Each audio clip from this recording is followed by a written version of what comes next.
back. Coach, heading into year two at Syracuse, how have you seen your players sort of buy in differently than they did year one, and how has that attributed to your success so far this year? I don't ever worry about how they buy into me. It's just the buy into the standards. And the reason why it's so much better this year is because the people that were here last year understand that one of the things that cost us some opportunities was the fact that we didn't uphold the standards.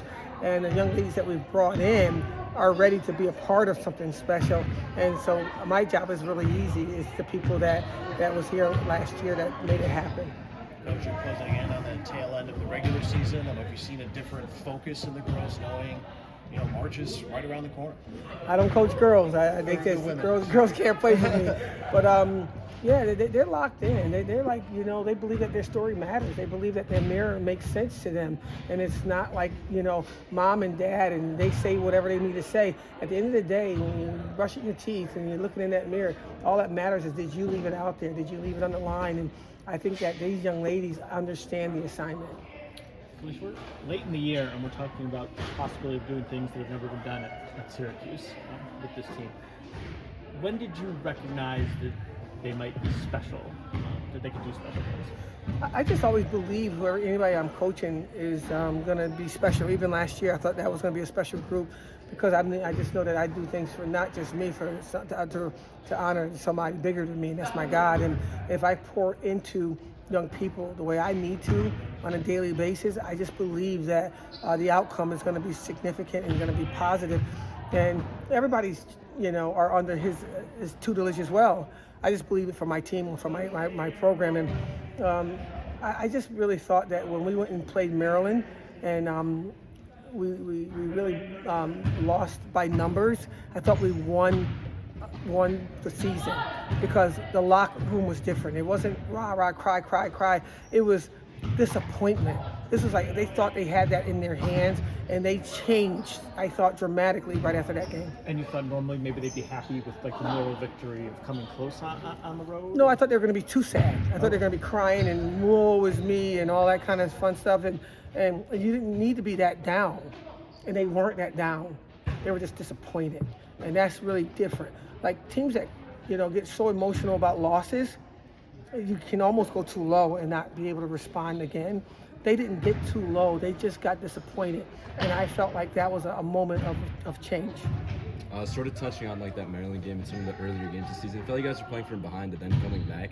But more recently, I feel like you guys have been getting out to stronger starts and finishing games. What's the difference been in that over the season? How important is it to get off to those fast starts? It doesn't matter, because this game is ever flows. It goes up and down all around. You always want to start fast. You always want to finish fast. You want to win the game by 35 points. You want what you want. But this game is all about lessons. And sometimes the lesson is to learn from how to come from behind. Sometimes the lesson is how to sustain a lead. And we don't really care how we play. We just want the outcome to be our success. And it is paramount and is obvious and is there. And because we go from our family versus their team. And I just don't really matter how we start. It's just, we're going to continue to rise up and lock into our discipline. We've got senior day coming later this week. Oh. What do you hope De'Asia gets out of that moment for her?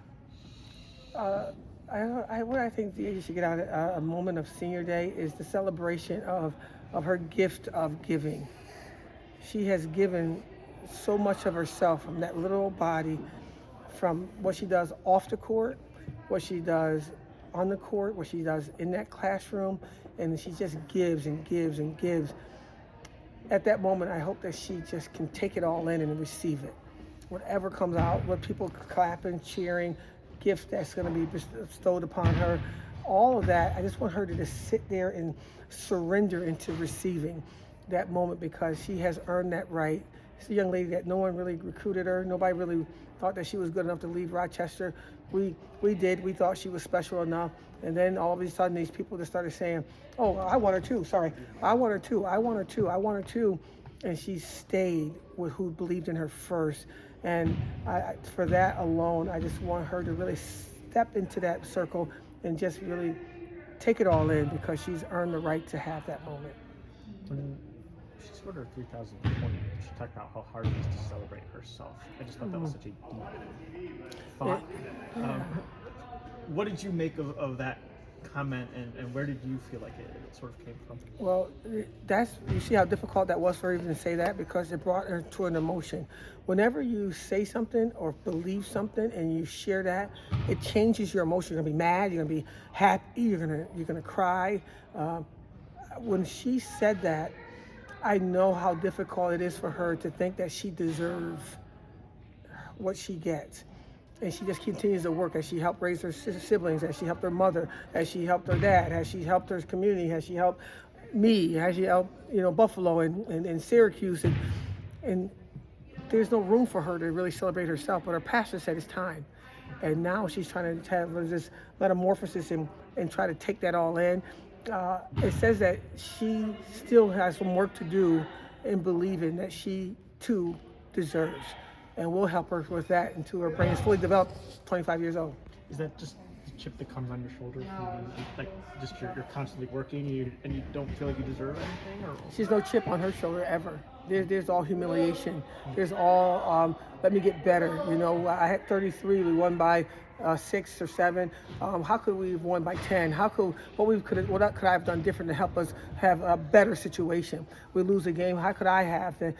She takes on the responsibility of as an adult, and I love that about her. But I always say to her, when you and I are in a room together, there's only one adult here, and that's me.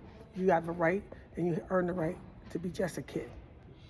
Sticking with Deasia, obviously this is her final stretch playing for you, college basketball-wise. What's her mentality been going down the stretch, and what are you looking for, from her to, help this program reach new levels? Well, she's already helped this program reach new levels, but what I expect from her is what she's showing me in her eyes. She's locked in. She's locked in. She's not looking at senior day. She's not looking at Duke. She's looking at moments like practice. You see her at practice, the drill doesn't go well. She said, let me be in the front of the line. Go through me. Let me take the bullet. And I just really respect her eyes right now. She's focused, and I got a head coach on the court right now. And as a head coach, you pray for that. And I'm so blessed to have her on our team. Couple more questions for Coach. A bit of a separate note. I know Saturday's Jim Boeheim Day. You were here as a player when he was, coming up into his own. Just what has he meant to you, and how has he helped you as a coach throughout your years here too? Well, he's just a great human being. He's just he's a winner, and he has staying power, and he loves my city. I call this my city. This is where I grew up. This is where I was born. And he came here from Lions, and he just made this his home. And he's not just helped the program and be great and go to a Final Four. He helped bring a community together. He put basketball courts all over the place. He put golf courses out there. He helped inner city people. I mean, he has the biggest heart you ever can imagine. You won't see a lot of it because he's kind of like, don't talk to me, don't talk to me. But if you give him a hug, he really will receive it. And I'm one of those people that I go right in on him. I've known him since I was in the 7th grade. He's like family to me. So when I see him, I say, I don't really care if you don't want this hug. I'm coming in. And he just takes it all in. He has a great personality. And what I love about him, what he taught me, is stick-to-itiveness. And that's a word that you kind of make up. It's not in the dictionary. But, I wanted to come back so badly to be a coach here at Syracuse again. And it took me 22 years to come back. But watching him and seeing him stay on that sideline for 47 years, I said, I don't know how long it's going to take, but it's going to take what it takes for me to get back here. And so watching him gave me the idea that maybe one day it'll come true. I guess I'll stay in the race. Coach, I want to ask you quite a few questions, all of them on Alyssa Latham. The first one I want to ask you is, as we see the season winding down, how have you seen her grow both as a person and as a player? I just think that she's just grown expeditiously as a person, as a player. She's able to laugh now. You talking about Deasia? No, Alyssa Latham. Alyssa Latham, you said. Alyssa, she is now laughing. She's singing. She's giving songs in the locker room. She was a very quiet young lady. She's had such a great discipline for her body. She's only the second person I've ever seen drink beet juice. I mean, who does that? Or somebody that really wants their body to be great. And Sylvia Fowles is a Hall of Famer. She does that. And she has grown to be able to come in my office and laugh and share. But also, she's she's willing to take on the responsibility of trying to take ownership of this team. If you could describe her in one word, what would it be? I don't know. There's no one word to describe somebody that's gifted. And I guess the word is gifted. She's gifted. She has quite a few words that she uses to describe herself. I'm gonna read a few of them out to you, see if there's one that sort of resonates for you. It's quiet, humble, smart, laid back, baller, strong, present, goofball, dominant, encouraging, and fighter. Which one stands out? Gifted. Do you have like a specific moment where you could say you've seen that from her? Oh yeah, every game she goes out there, she brings something to the table. If it's not like the last game, she didn't score a lot of points, but she had like 3 block shots and 3 changed thought processes out there, and she got to be on the court at the end of the game because she's smart as heck. Any more questions for Coach? Yeah, just a quick question. Building off of Alyssa Latham, Sanaya Wilson's another front court player who's had Yeah. a great impact this season. How important is she to your front court depth on and off the court? Oh, she's the only one on the team that kind of remind me of myself. She's a back to the basket post player that loves contact, and she loves to go through the contact. And now, the last maybe 3 or 4 games, you see that dominance, that like, come to me. If you don't come to me, I'm gonna scream.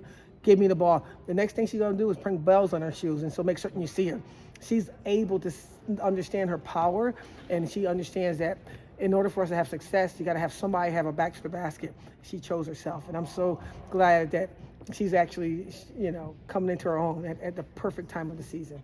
Coach, one final question, Alyssa. She's a person who talks a lot about God and about family and about character, which are all things that you emphasize a lot. So how does she fit into the culture you've tried to establish for this team? That's it, right there. You answer your own questions. She brings that to the table. We don't really talk about God enough in our world, and it's a crazy world we live in. And for her to be a teenager and understands the magnitude of something bigger than herself is making it possible for us to wake up in the morning and not get hit by a car or not be in this bad situation. I love that she gets that piece, and the culture piece of it all is a certain way we're going to be all the time. And if you don't join on that team, then I don't care how good you are, you just can't be here. She resonates team and oneness, and it's about us and not about anybody outside the walls of women's basketball. I'm just glad we got her, and my hope is to keep her here for another 3 years. Thanks, Coach. Thank you guys so much.